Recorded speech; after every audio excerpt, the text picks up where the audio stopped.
Hey, everybody, welcome to Ask Dr. Testosterone, starring Dr. George Soulianos and brought to you by his book, The Bible of Bodybuilding, available on Amazon.com. Everything you need to know about training, nutrition, supplementation, PEDs. And if you're on Amazon, look for great books. Look at that, Real Bodybuilding, Ron Harris. Now, all the way from Athens, Greece, please welcome Dr. George Soulianos. Welcome, George. Welcome. Hello, Ron. Good to see you after 2 weeks. Yeah, you had a little vacation. Yeah, got a little bit down, and I went back to my hometown after 13 years. Oh, wow. And it was really sentimental, seeing the place that I was spending my summertime as a kid. And I visited the graves of my grandfather, grandmother. Yeah. It was kind of weird, but you need to go once upon a time in your roots and see where it all started from.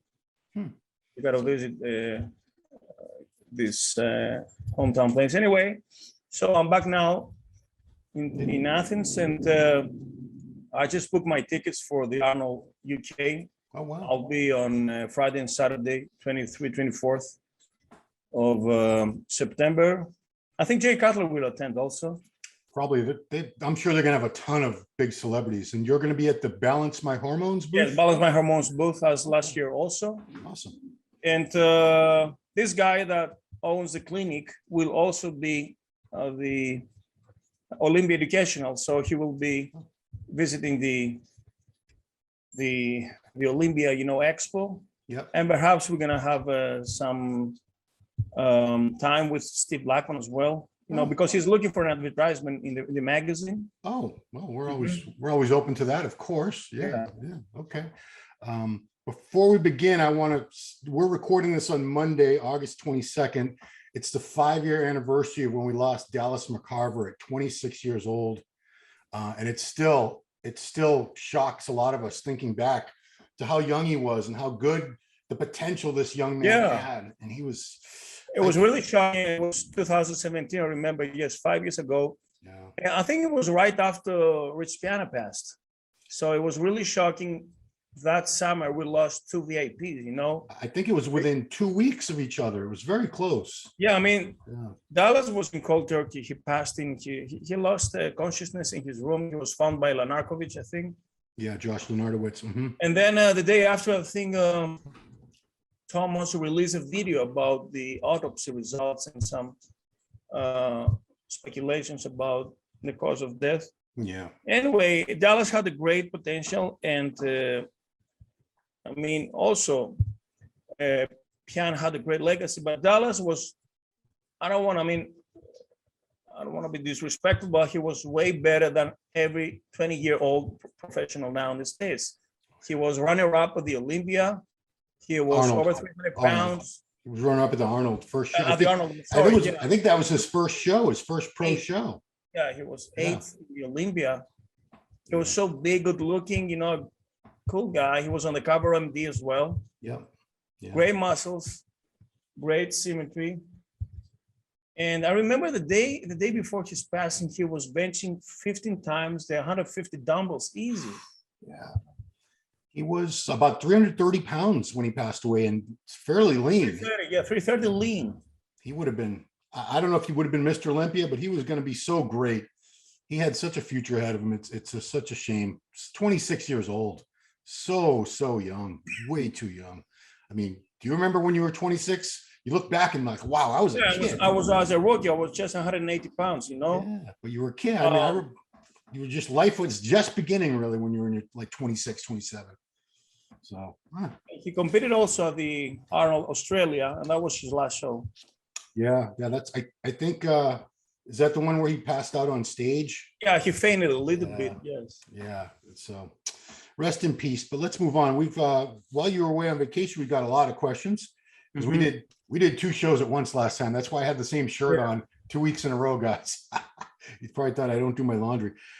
So let's get started. Here's a good one. Dr. T, I heard Dr. Peter Attia, ATTIA longevity expert, say 100 milligrams a week of test cypionate is normally sufficient for physiological levels with no side effects.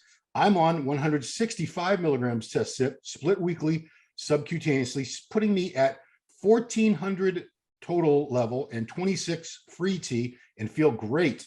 based on what he suggests, should I lower this for longevity? All my blood markers have improved, except hematocrit is up to 52. So this guy is injecting 160. 165, splits it twice a week. So like 80. Nothing else? Nothing else he's using? I guess not. Yeah. Okay, there's no problem. I mean, officially you can go up 200 milligrams in 2 doses better. Yeah. In the long run, maybe hematocrit will elevate, perhaps estrogens according to your body fat levels or your diet, or the way you inject the compound, the amount, the total amount. But no, in the long, I mean, you don't have any significant problem. I mean, 52 hematocrit is normal range for a guy. Oh, okay. Okay. What matters mostly is the hemoglobin, and needs to be below 18, you know. But still, in that case, you can take some aspirin, you can take some fish oil. You need to hydrate more. You can take other medication like pentoxiflin to improve the blood flow, you know. Yeah. Avoid the red meat, perhaps. Also break down the total amount in smaller microdoses in the dosages. Yeah. But do what you're doing. It's all fine, all good. Yeah, 165. That doesn't sound like a lot to me at all. Question for you too. What is better as a pre-workout booster and which is healthier? 100 milligrams of DMAA or 25 milligrams of Ephedrine Hcl? Yeah, I've tried both. And the DMAA, with the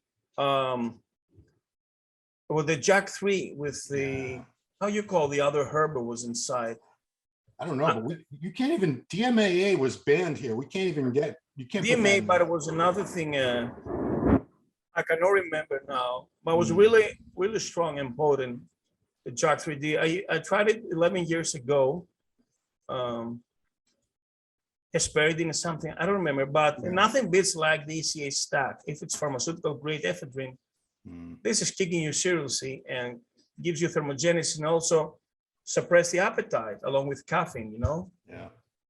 Yeah. You start sweating like I'm sweating now, but that's not why, man, because that was my pre-workout. Before there were pre-workout formulas, for about 10 years, I would do ephedrine and drink coffee on the way to the gym. And I was wired. I got there ready to lift the world. It gives you an intense stimulus and I mean, a really fast kick, unlike the clenbuterol that burns fat for long, you know, throughout the day. As for DMMA, my experience with it was like, I felt like I was on almost like a hallucinogenic drug. I felt really strange, like I was high. So I don't like to feel like that when I'm training. So that's my opinion. Ephedrine, I never failed me. I always had great workouts on coffee and ephedrine. Those were great days. I was also younger. Here's a strange one, doctor. I have read reports about Anavar causing some patients to have microscopic blood in their urine. Is Anavar actually nephrotoxic? I don't think so. The only reference about kidneys and oxandrolone was in the Bill Llewellyn saying that it was only found 1/3 of the compound in the urine, you know, because I guess it's metabolized also in the kidneys, but it's not nephrotoxic. It doesn't elevate the blood pressure. Okay. There's no estrogen retention, but also it doesn't kick the blood pressure. It's low androgenic. So I don't believe that it's nephrotoxic. Okay. Yeah. That's why most people use it, because it's not. So another one is, I have seen a number of studies showing that testosterone stimulates the production of growth hormone. Would this explain why IGF-1 elevates dose dependently with testosterone? How would this increase in GH compare to exogenous administration? Yeah, this is true. Androgens and testosterone increase the IGF-1 production, but within the normal limit, you know, within the range. Okay. So a guy who's on DRT usually has higher levels of IGF-1 towards the upper limit, unlike somebody who's hypogonadal. All right. But again, this does not equal if you inject exogenous GH even in low dose. You know, there's something else. Right. Yeah. What's your dose? I'm on 2.5 IUs a day. What are you doing now? GH or T? Yeah. GH. It's using 2 IUs a day. Okay. I dropped it. You know where I came at the number 2.5? Because I'm lazy. The bottle is 10 when you mix it up with the water, right? I have the little bottles. So I just do 4 insulin needles and I put 2.5, 2.5, Yeah. 2.5, and that's 10. We're done. Yeah, I'm lazy like that.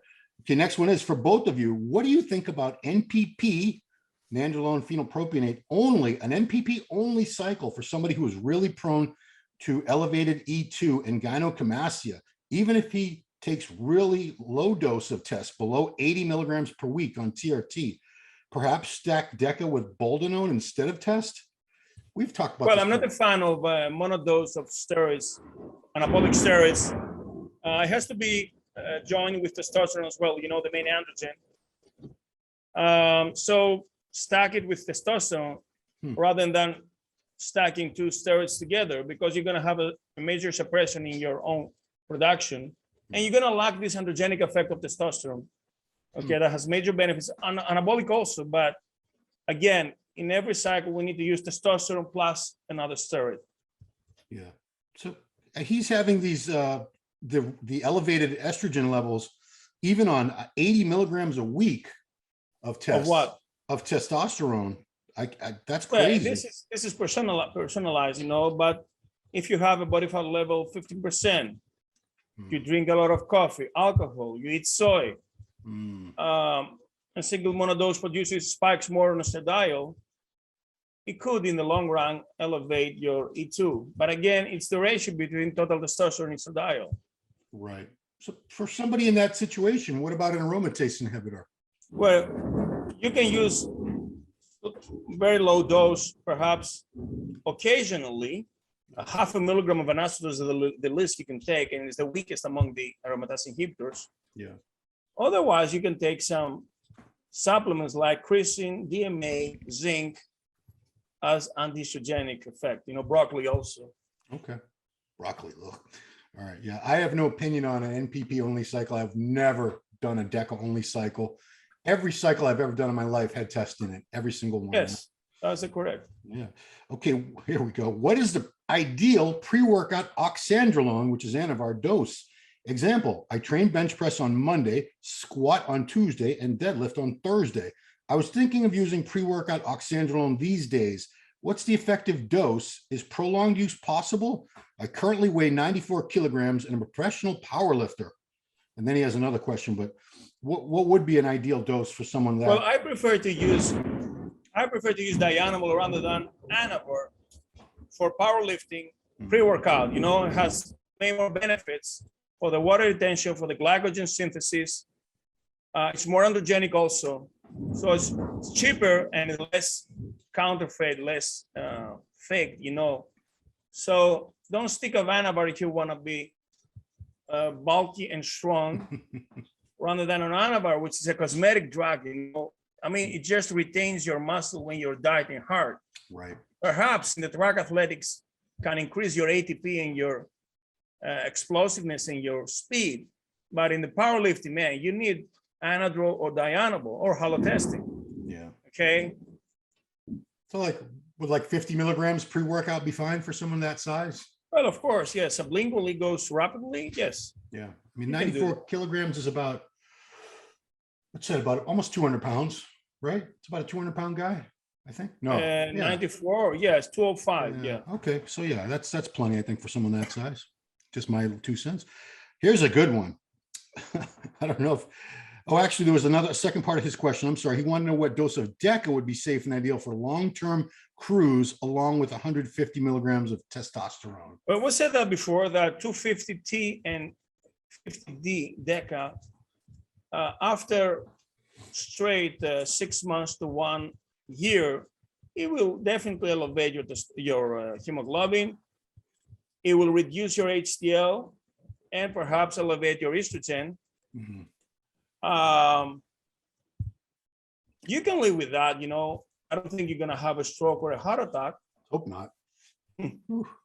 Sorry, man. Sweaty. But yeah, well, 50 milligrams is well acceptable and you can tolerate. But you need to watch out those parameters: HDL, estradiol, hemoglobin. Okay.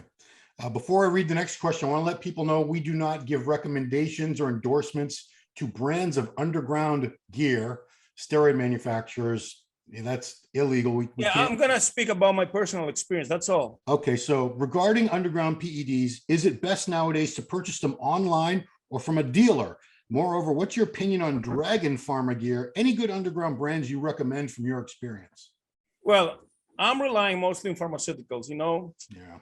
and I say mostly because when I had to compete, I was choosing a more reliable brand that was also verified online by scratching the code number, Wow. you know, and in case it was not validated, then I give it back to the dealer. Wow.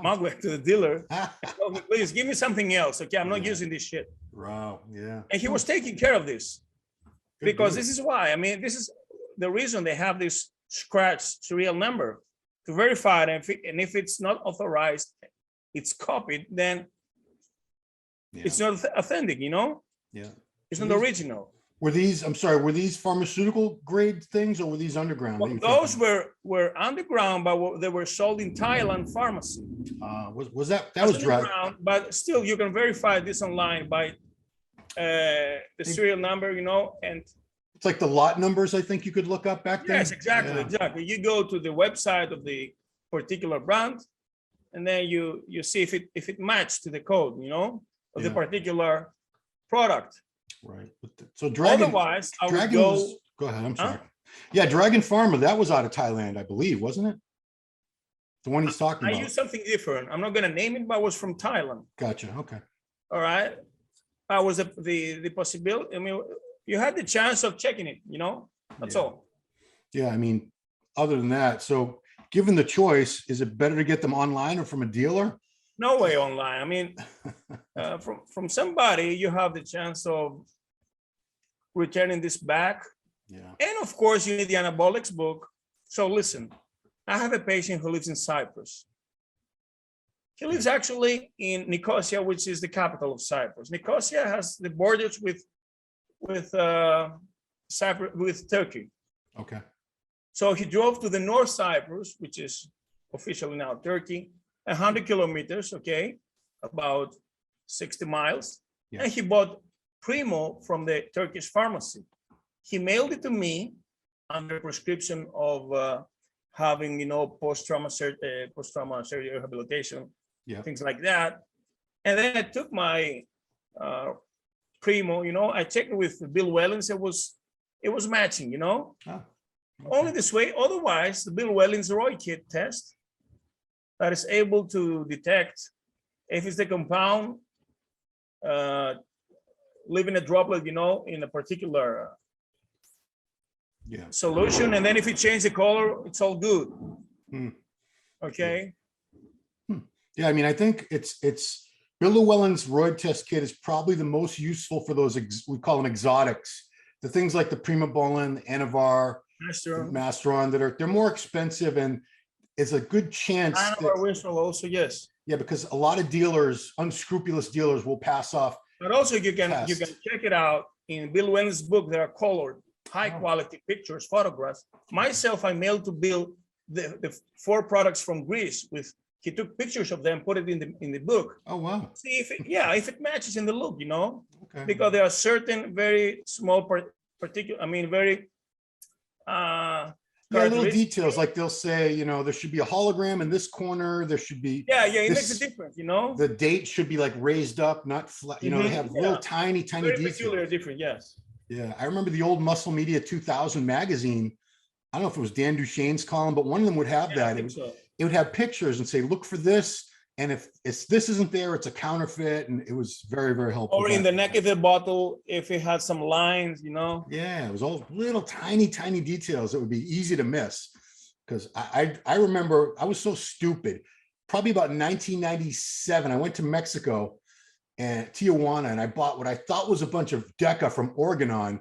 And I got it back home. And then Muscle Media 2000 came out with something about DECA like a month or 2 later. And I looked at it, I said, oh, these are completely fake. This isn't. And it was. Or for the windshield, you have to shake it really, you know, and then leave it. Yeah. And it has to clear down to the bottle without leaving some milky thing on the glass, you know. Right. Yeah. That one always had that. Okay, now we have a middle-aged gentleman says, being 48, I'm considering switching to, I don't know what this cat, 300 milligrams test a week alongside HCG 250 twice a week, plus 2 IU of GH daily. For the last several years, I've been using 300 to 500 tests a week, plus another mild dose steroid like NPP in the winter and Masteron in the summertime. Question, do you think this change could be beneficial for my overall health and look? So I guess he just wants to switch down to 300 milligrams test a week, HCG 250 and 2 IU of GH instead of the 300 to 500 tests a week plus something else, another steroid.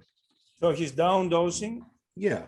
500 to 300. This is better for the estrogens, for the hematocrit, but still it's a little bit overdose from the TRT. Okay. The HCG is fine, the GH is fine, but still this is overdose in relation to replacement therapy. Okay, yeah, obviously. But last question. Oh, it says a couple questions though. So let's do the first one. This is a good one. Why is it that veterinary steroids come in such low concentrations? Do animals respond better to the drugs?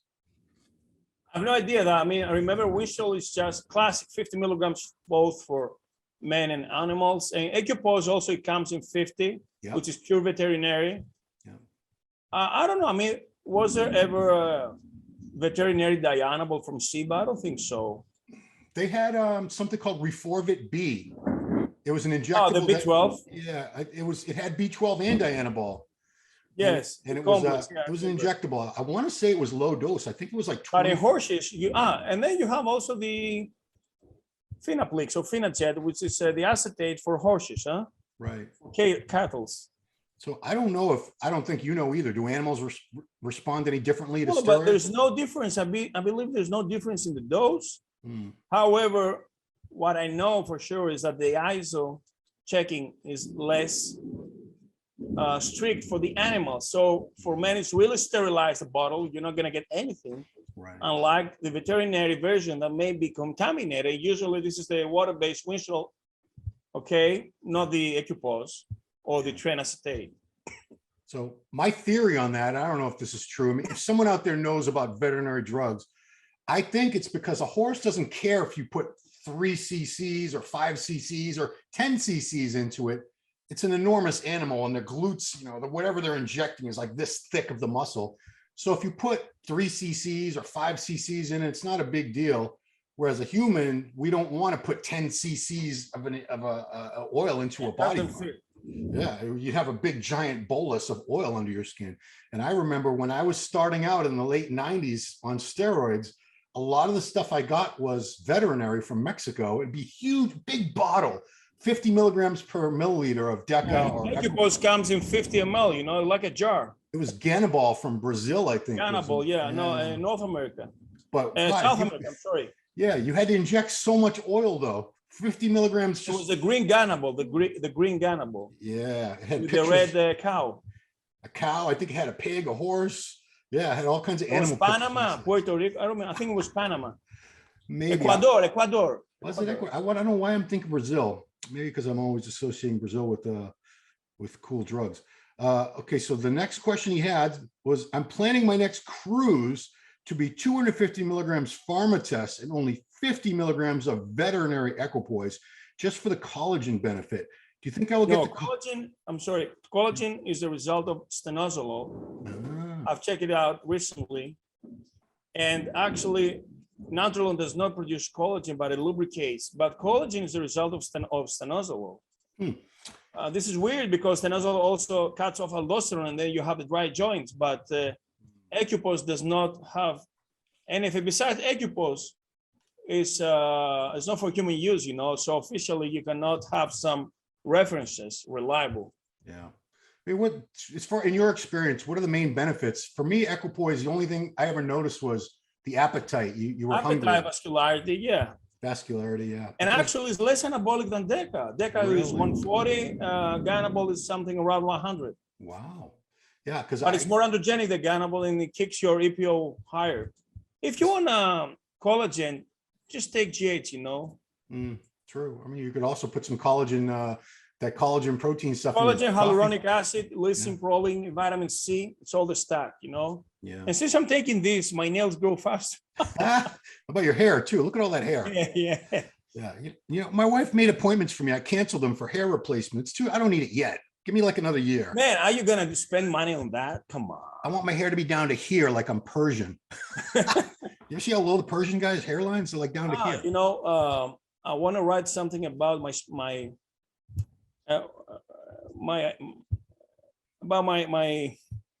Olympia speculation. You know, so the top 6 for me, in no particular order, okay, would be Rami Curry. I think Hades will be the heaviest this year. Yep. And then we have Nick Walker. And we have also, I'm gonna have Labrada and somebody else. Come on. And Bonac. Yeah, this is my top 6. What about Andrew Jacked? Who? Andrew Jacked. You got to have Andrew in there. Come on now. He just won the Texas Pro. It's his first show. He's Nigerian. He's well, also Blessing has a fantastic shape. Yeah, Blessing. Ian's up there too. It's going to be a great. But I'm naming the big names according to me. I mean, I believe Labrada has the best quality from the very hot guys and then, you know. So I believe he can crack the top 6. Oh yeah, well, he was 4th last year. So and also Nick Nick Walker. Nick Walker admitted that if Rami comes in shredded, it's over. Yeah, and I keep hearing rumors that this is Rami's last year. Rami hasn't said that. Yes. I haven't heard that Rami himself said that, but like people are spreading that rumor around, which is too bad because I think he could win more. I think he's capable. You know, it doesn't matter to me personally. But we asked George Farah, and he said it's about living longer, you know, longevity and health issues. Yeah, I mean, he's got 3 kids or 4. I don't know. He's got 2 wives. Fasting in the Ramadan, so he has to eat the whole night and sleep in the day. Like a vampire. But yeah, the guy's got at least 3 kids. He might have more by now. I'm sorry, guys, if I don't keep up with his kids. I know he had at least 3. He's got 2 wives, so he wants to be around a long time to enjoy his family. I get that. You know, Mr. Olympia title 3. If he wins 3, that's great. That's just as many as guys, Frank Zane, Sergio Oliva. You know, most men even get on the Olympia stage ever in their career. To win the Olympia is amazing. To win it and more also the big question mark is this European guy, the Czech Republic. Krizanek. Yes. Yeah. I believe he'll take the pro card in Prague. Yeah, come on. Not just the pro card, the Olympic qualification. Right. But then he has some flaws in the rear, you know. He needs more back, the density, okay, enormous arms. Yeah. We shall see. I believe he can crack the top 10.